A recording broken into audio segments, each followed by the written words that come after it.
Hello, friends. Welcome back to the Disillusioned. It's a great morning this morning. I am preparing to start my day, but I wanted to talk to you guys about some things today. Um, I do want to disclaim this because it does require your free will participation. If you are not wanting to change the way that you perceive the world, I don't want to give you information that hurts you if you're not ready for it. So, that being said, if you choose to click away, I'll always be here. And for those that choose to stay, welcome to the most interesting timeline. So today I wanted to talk about the way that we have been perceiving our spiritual work. Because there is one version which is materialistic and the other version that is not. And it seems that there's been a lot to cover up the one that is not. Seems to develop several different understandings of our materiality, and it goes against the current game being played. So, in my estimation of things, heaven and hell are the conditions we put upon ourselves due to the suffering we're enduring in our life and the attachment that we have from the emotions that we receive during that suffering. For most people, this causes trauma, this causes grief that can last an entire lifetime. For some people, they're able to take the light and put it in the dark and the dark into the light so that they find balance. But it is not very easy. Most of the time, we get psychological programming, especially for people that are in religious communities, things like that it is very difficult to do spiritual work inside of our body, that we need to wait until we die to experience heaven or hell. In my experience, heaven and hell are the condition we set upon ourselves by our free will decision-making process and our emotional content. I couldn't understand why I always felt like something was inauthentic about the way that our reality was portrayed, that something was missing, that something wasn't quite right. Because everything in our society, whether it's capitalism, theologism, other isms, they're designed to take us outside of our body. They force us to go outward to seek meaning and understanding of the universe. I've listened and read several different documented accounts of people that experience a true authenticity from going inward in the seeking of spiritual work. And one of those people that really piqued my attention and really gave fine-grained detail to the things that materialism has tried to abstain us from, true spiritual work inside of our body, the ability to change our emotional content and change our materiality simultaneously. In fact, they're interconnected. Our emotional content affects our free will bias, and that affects the way our material reality is expressed. Because in our original dimension, everything is one. There is no delineation, there's no change, there's no novelty. And we agree to come here and forget about the continuity of life. We agree to come here into a material body, a low frequency, a high density, in order to experience to experience the choices between love and compassion and grief and envy, to experience the small, finite details of life, but also the big ones. And a lot of people are seeking purpose. They don't understand that they may be doing their purpose in their everyday life. Like the person that cleans your office, they make sure that you have a space that you can go into and process your day without clutter, without trash, or the smile and nod you give to the doorman on your way out every morning, or helping that grandma across the street. These are little things that you can do that are in alignment with your soul's purpose, and you may not even realize you're doing them today. So my understanding of that, as well as the understanding of, say, like the Gnostics or Edgar Cayce, which is primarily what this is referencing, the topic I want to talk about today with the spiritual realms. These people have already spent a lifetime building an understanding of these realms, and now that we've recovered the information and the content of what they discovered, we can interpret it and go further than they did. And my whole understanding of the universe is that the smallest minute fraction is contained in the whole, and the whole is contained within the smallest minute fraction, and that our observation, our intention, our free will bias is what is creating our material reality. And it's been hijacked. We've been told that this is the first time we've reached a high sophistication with technology, with psychological understanding, with an anatomical understanding, with medical practices. But the information that materialists were not able to steal or hide or cover up or destroy shows that is patently not true.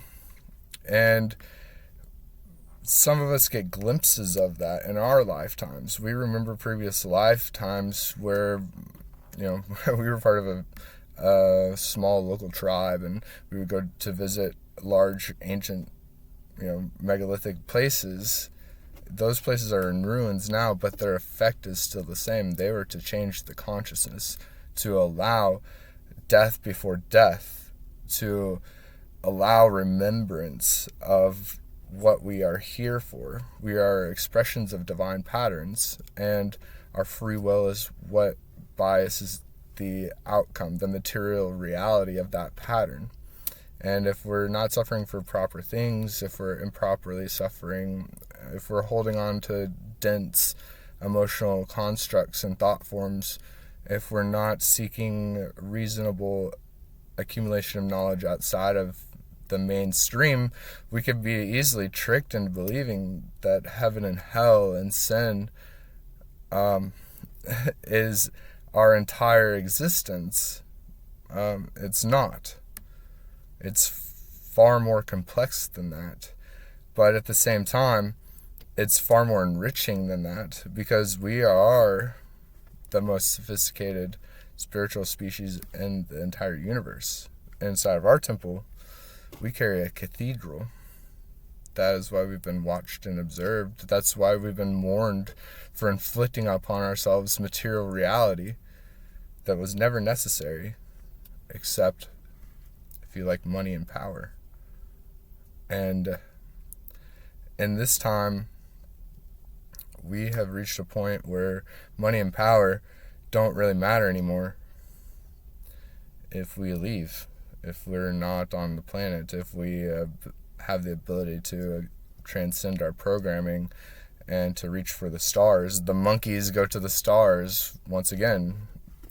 And the process of remembrance, the process of alignment with your soul's purpose, of understanding the authentic nature of your soul, and to properly express the divine pattern held within you, you need to understand that anything designed to take you outside of your body can never represent divinity. That all the information you're going to gather in your lifetime, it may help you to understand these complex things, but it is not going to cause you to have a spiritual experience. Spiritual experience is derived from within. It is remembrance of the continuity, of the singularity, of poimandres, God, whatever you want to call it. The Christed ones, they were coming with fifth realm consciousness. They were coming with higher frequency and vibration of consciousness and trying to teach us all to do the same thing. Except now it is way easier for it to happen, at least for a short period of time. But if we are able to, at a certain point, the entire species may tip. And that's pretty awesome. Everybody would be able to have higher consciousness inside of their body. Same material body, different content, different awareness. We would build the new world with human needs in mind, not materialistic ones, not the almighty dollar.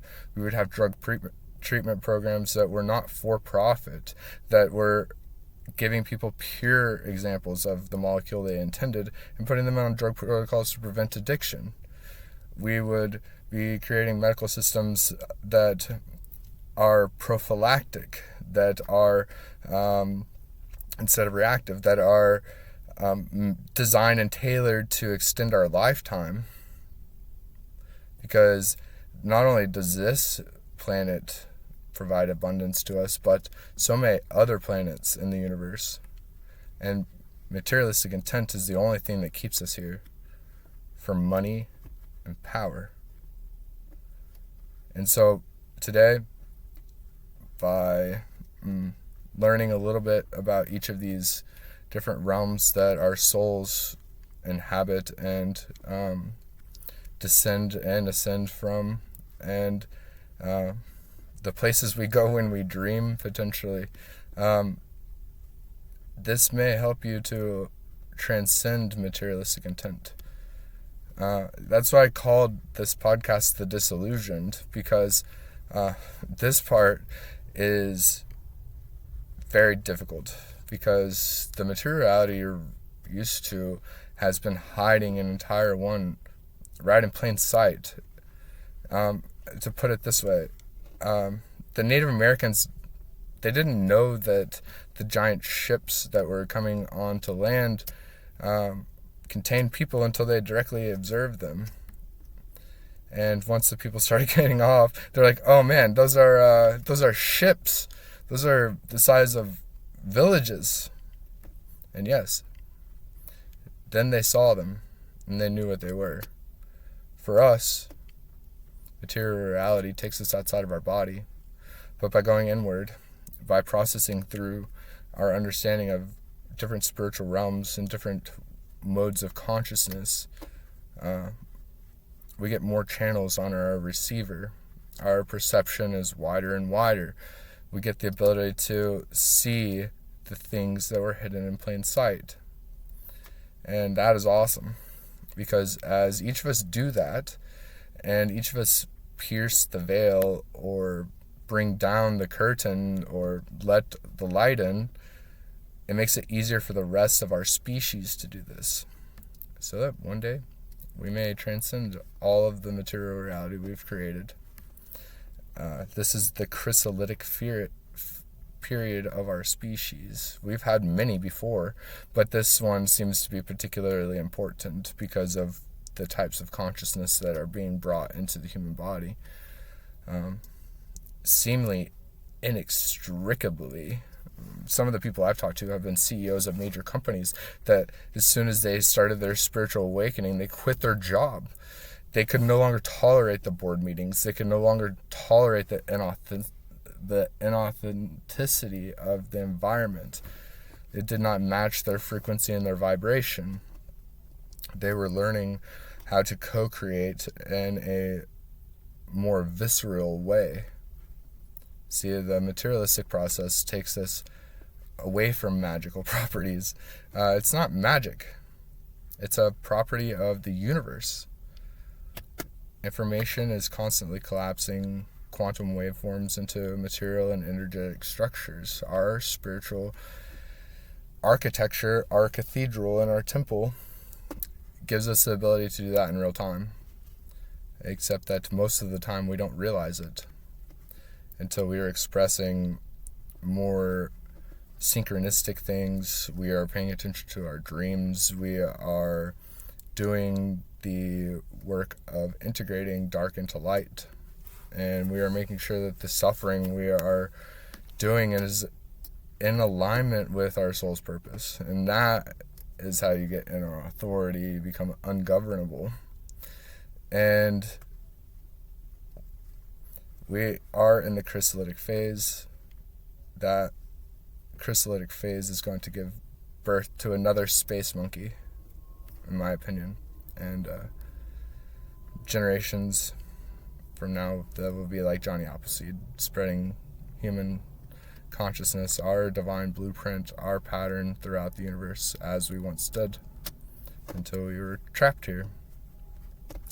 So that being said, this is Edgar Cayce's, this is my interpretation of Edgar Cayce's interpretation of the 7 realms of spiritual consciousness. And I hope it helps you as much as it did me. I plan on doing full-length esoteric videos on each individual realm, going deeper into the explanation of their purpose and the reason that we travel between them, and what those realms are represented within our material reality. Cayce talks about one of the readings that he did where he was speaking with this nurse, and she said that she was just always exhausted and tired, and never understood why, because she was getting plenty of sleep. And when he did her Akashic reading, when he looked at her information, she was doing spiritual work in her dreams in the 6th realm, in the service realm. She was helping souls that had been damaged and were in need of repair, either by emotional attachment or other types of material clinging that you can take with you to these realms if you have not done the process of integration. So here's a little teaser, and there's more to come on this. I appreciate you guys tuning in, and here we go. So in the first realm, the souls, they stay close to the earth plane because it is a similar vibration and frequency to the plane that material reality is in. It's just a slight shift in frequency and vibration. It allows for the soul to persist without the material body. Some of the souls here may not have even realized they have died. It is very, very close to earth. It is not purgatory per se. It's a gradual frequency transition, and due to the similar terrestrial frequency vibration, it may take some souls very long time to adjust to losing the body. For some souls that have already done preparation, or some souls that were more advanced in their spiritual life prior to death, it may take very, very short amount of time. They may have transcended entirely. But for the souls that start their processional journey here, they're able to communicate through dreams, synchronicities, paranormal events. Because they're in such close frequency to the terrestrial plane, they are able to affect our events very easily.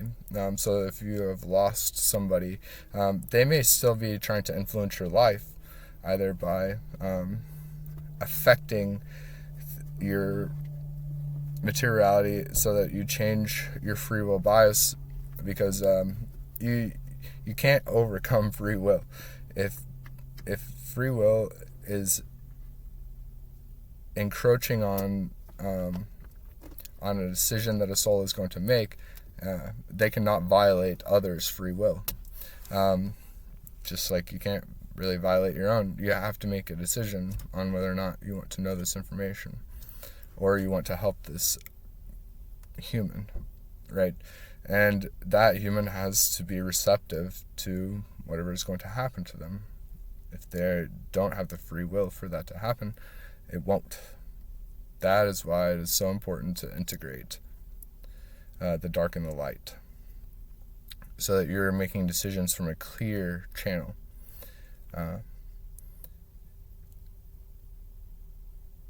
The biggest issue with souls that go to the first realm is that there is potential entrapment in this realm for an extended period of time due to the attachments in the material realm. The attachments to the people, the things, the outcomes of situations that they were working on prior to death, especially in the event of an inextricable death or a sudden death or a traumatic death. They may be stuck here for a while. The most common entrapment is wanting to oversee the materiality of existing relatives from that particular soul's incarnate path, that particular life, 72 years or whatever it is, and so we have to be careful with the way that we think of the dead. We have to understand that these things were chosen prior to birth, that we chose to forget that this was going to happen, especially in the event of a sudden death. It's really hard for families to get past the attachment because they see it as a life unfulfilled, but the soul, their higher self, and the other person's soul see it as the curriculum they were supposed to take. The tool that they would have gotten may have been the ability to survive without that person, even though they thought they never could, right? So it teaches them solidarity and strength and wisdom. But if you're wrapped within material reality, it is difficult to see that because you see the death as a finality. Once the body is gone, so is the rest. And it's simply not true. It's a continuation. And there is the second realm, which is a really interesting one.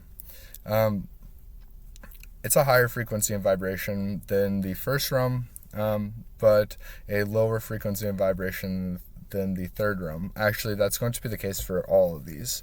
I'm going in ascending order. Each of these are different representations of our consciousness, different aspects, and different processes go on in each frequency and vibration change. So in the second realm, that would be the desire realm. It is a purification process for unrealized desire, a purification ritual for realizing all of the desire of the physical realm without the density of a body. The desire realm is a gift designed to experience unfulfilled desires without the body, to see that they had little purpose for the soul's progression, right? So you're experiencing everything you wanted to get out of materiality without your body, right? Without the attachment that you had to the rest of your life. And that shows you how hollow materialistic intent can be. The next frequency shift is into the third realm, which is the mental realm. It focuses on realizing the way thoughts and beliefs and mental habits have affected their life's experiences. They often work with helper entities and souls to tell the difference between manifested occurrences and their mental patterns or beliefs, right? So you're learning the difference between the co-creation process and the subconscious routines of mental pattern that create reality, right? And so the whole idea in your body is to take that process from the subconscious pattern of mental beliefs and turn it into a conscious co-creation process. With the third realm, you are helped to understand this process. You forget it when you are born, but the context of it is still within your Akashic record, right? So the light and information that you contain, and while we're in our bodies, is mediated through water. I just didn't want to leave it hanging. But souls here, they get clarity of thoughts, beliefs, mental patterns, and they see how they shape their existence. There are mastered souls that choose to stay and counsel others to help them transition. You'll find that souls can stay in certain realms in order to affect the progression of souls within the spiritual realms, or within the terrestrial realm as well, with the material realm. So in the fourth realm, that is the causal realm. Souls experience the interconnectedness of all their lives. They see the continuity. It is not a punishment, though they do experience a life review. This is giving context and perspective to the way that they made everybody in their life feel. If you hurt somebody, you are going to feel it from their perspective. Again, not a punishment, not hell. It's not permanent. It is a transitionary period for the soul to understand. And they may experience profound healing as they see their ancestral decisions proceed in front of them. They witness that interconnectedness that creates the tapestry of consciousness. Consciousness can start working through all of these realms while it's still inside the body, right? That's why it is important to transcend the materialistic intent, to learn better programming, because every person on this planet is only operating from the best programming they got. Right? So to hate somebody for the way they are is to not understand the human condition and the complexity that arises from 8 billion people being on one planet at a time. If each of them contains 17,642 souls, that is a lot of information and energy that is locked on this planet right now.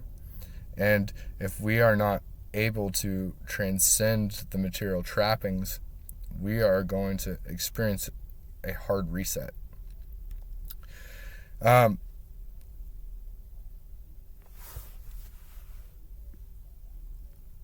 The next realm up, it is the fifth realm. The modern interpretation of this realm, as well as Casey's and Manly P. Hall, they interpret this as the realm of Christ consciousness.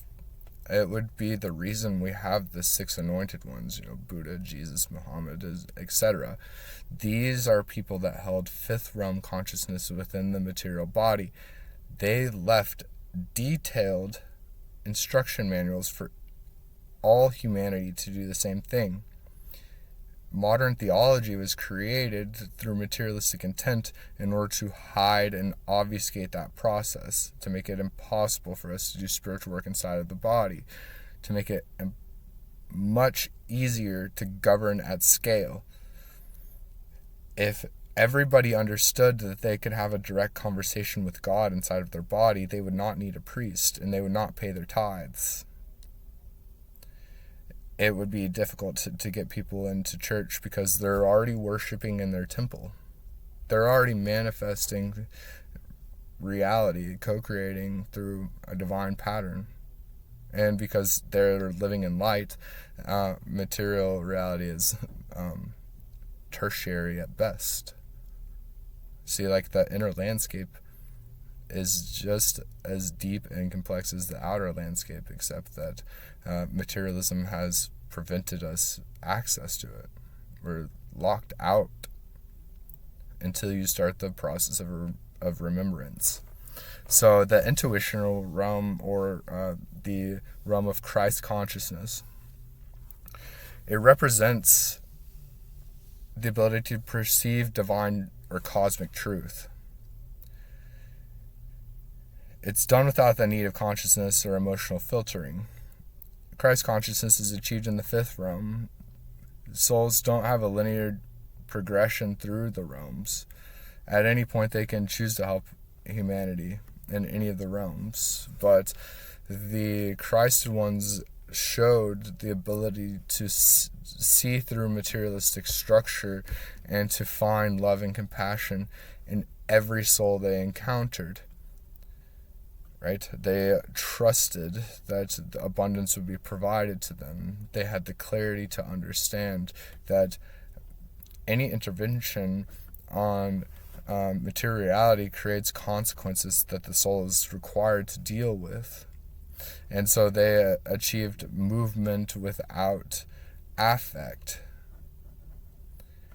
They were detached from the process of their life on the material side, but on the spiritual side, they were connected to Poimandres, or God, or the unity. See, like, we're all one. We're all extensions of a divine light. And through Christ consciousness, that is what they were trying to allow humanity to ascend to, from the third realm, the mental realm, and the second realm, the desire realm, within our bodies, not without our bodies. You see?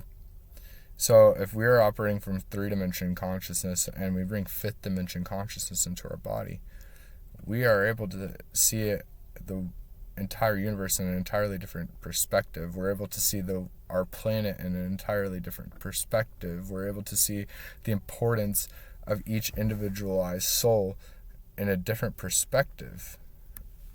And that is what I believe we're currently headed for, because of all of the planetary alignments, the progression around Sagittarius 1A, the black hole at the center of our galaxy. We completed our great year, 25,920 years, in 2012. And the way Terence McKenna explained it, if there's a great attractor at the end of a time, he explained it, there's a great attractor at the end of all time. But I've kind of changed that for a continuity, because it's not the end of all time. It is the end of a time. 20 degrees of movement across the galactic plane. 2,160 years of materialistic intent due to low density of information around coming from Sagittarius 1A, the black hole at the center of our galaxy. Just like all galaxies have supermassive black holes, they affect our consciousness because of the density of and fidelity of information we get access to as we rotate around it. So we have, winter, spring, summer, and fall on the Earth, and it makes us do different things. Well, we have winter, spring, summer, and fall in the galaxy, and it makes our species do different things. Now it's going to make us go to space, hopefully. In the 6th realm, the realm of service, these are my favorite people. I actually believe that I might be a 6th realmer, but I like to help people, and I like to make sure they're taken care of. But this is the realm of service. So the realm of service is for master souls. They choose their next spiritual contribution. This is where the soul may get a life choice or a greater purpose on their next life. They can choose what they want to accomplish for our species through this realm. And some are guides. Some choose to be reincarnated as spiritual teachers. Some work to influence human consciousness within that realm. So they may keep out of a body in order to experience and in order to influence human consciousness through things like deja vu or synchronicities. Often our higher selves are operating from this realm in order to influence what we're doing in the material realm, to allow us to remember this process. Souls in this realm can affect terrestrial events, and it's a spiritual intercession. It's about choosing love and healing and spiritual growth. And again, free will is inviolable, right? It is a fundamental part of this process. The person or entity violating free will may receive spiritual or material consequences. And I hope so. There's been a lot of materialists violating our free will for a very long time, keeping us here without provocation. Anyways, the seventh realm, this is the realm where we return to the unity, the realm of cosmic consciousness, unified with universal expression. The souls maintain their individual identity and unique expression, but they become a part of a whole. This is an expansion of consciousness and awareness, and it encompasses all creation.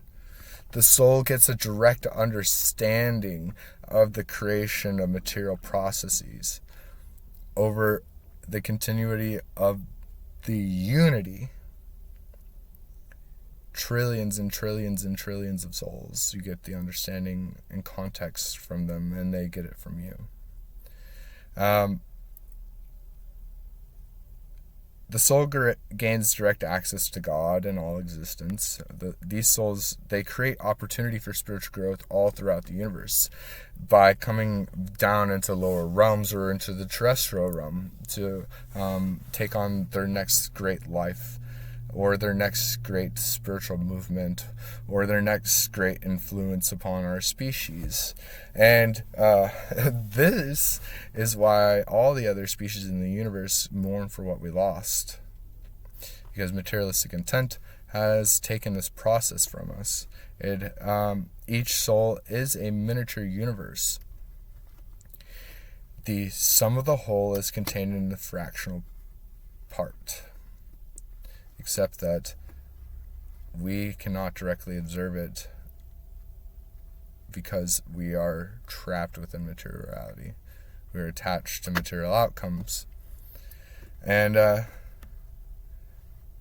there is a connection beneath it all in our bodies. Thoth, the Egyptian god, or Hermes Trismegistus, whatever you refer to him as, he was teaching us that we can gain access to the Akashic record, which is the information contained in the water, light, and DNA we received during gestation. That gives us 17,642 people. That is what it takes to make one expression in this realm. It is very dense, very low vibration, but we can descend into it. We have 33 vertebrae, and the Masons and Templars and the ancient Egyptians and the Mesoamericans, and they were counting our vertebrae, but they represented different dimensions and qualities and contexts that we could pass our consciousness through. In the Vedic texts, and Buddha was talking about your chakras, your power, your centers of energy. You can clarify them or dirty them, and that allows different expression through your emotional content. And so the whole idea of remembrance is to achieve ascendance, to alchemize, or to convert low density and frequency emotional and thought form content into high frequency and low density, right? So that you're enlightening, you're changing lead to gold. But these realms, they represent a totality of our reality. They represent the ability to do the spiritual work inside of our body to transcend the idea of sin. The original idea of it, by the way, was missing the mark. It was not something to be judged for. It was to be something to be learned from. And compulsion and impulsiveness, they are part of the material process. So by processing remembrance, we can change that. We can change our species. We can recover the things we lost. And I appreciate you for joining me. And I'm going to keep making these. I am doing it, trying to move without attachment. But if you like what I'm doing, please let me know and share it. As we each do this process, turning the subconscious creation process into the conscious co-creation process, we can change what it means to be a human being. And we can be free of materialistic intent. And we can spread our particular brand of blueprint through the universe once again. And I believe that is our purpose. And if any of this resonates with you, I hope that you join me next time. And for now, have a wonderful day. Enjoy the new moon. It is at apogee, which means it is the farthest point from the earth. And there are plenty of things to be in awe of, humbled by, inspired by. And I hope that I can keep providing you ways to remember what it actually is to be a human being. See you guys later.